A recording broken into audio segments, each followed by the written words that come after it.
Well, this is my second one today. I figure seeing I did one concerning my son, I might as well do one concerning my daughter. Now, like I stated, I worked at Buford Memorial Hospital from 91 to about 97, 98 time frame, about 7 years. Anyways, this is about year 5. The hospital had a, no smoking policy inside.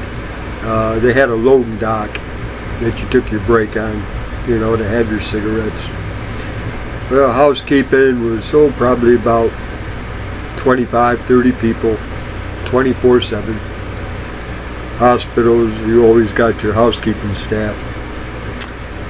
Well, I told you the story about this guy that honked the horn. My daughter runs out, jumps in the car, and apparently she got away from the guy before he raped her.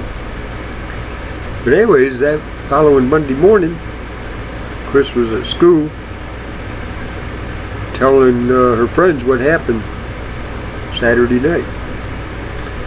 Well, there's one guy apparently found the kid at his wall locker, beat the ever-loving snot out of him, got suspended for 3 days from school. Now, Chris told me that one of her friends got in trouble,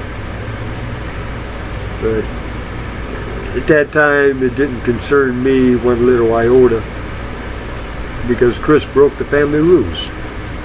Of course, my ex went right along with the breaking, so she's 200% wrong compared to my daughter's 99% wrong.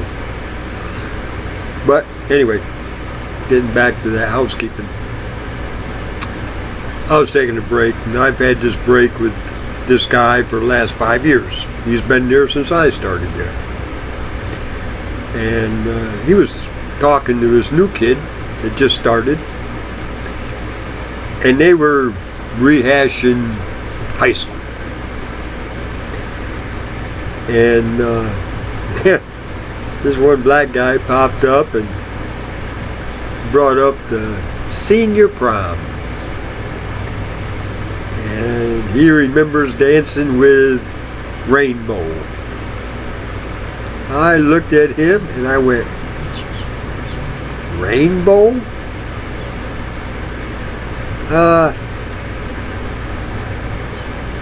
You're by chance not talking to a girl named Christine Taylor, are you? He looked at me and he goes, yeah, Gene. She was my best friend all the way through high school.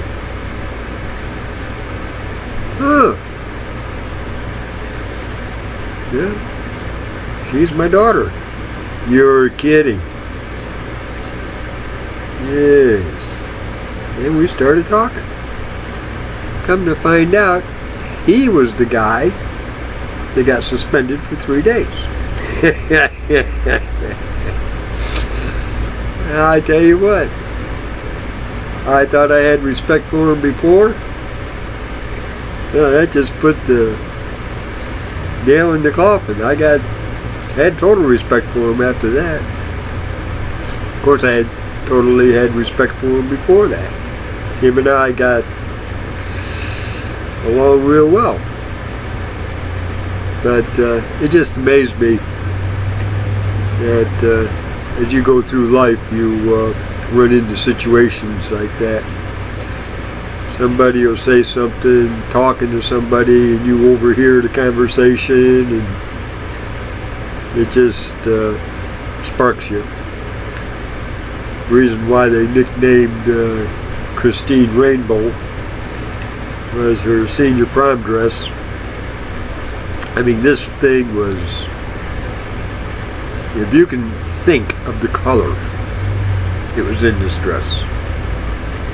I mean, it was frilly, and 3/4 of it was see-through, and it had every color in the rainbow, plus some that hasn't even been thought of yet. So the kids just nicknamed her Rainbow from the senior prom that she went to. But I tell you what, it really amazed me when he brought that up, because I had just gotten out there, lit up a cigarette, and he introduced me to the new kid.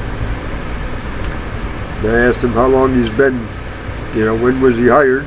And he says, this morning. They told me to come in tonight. Oh, okay. Well, you got a good teacher there. Listen to him.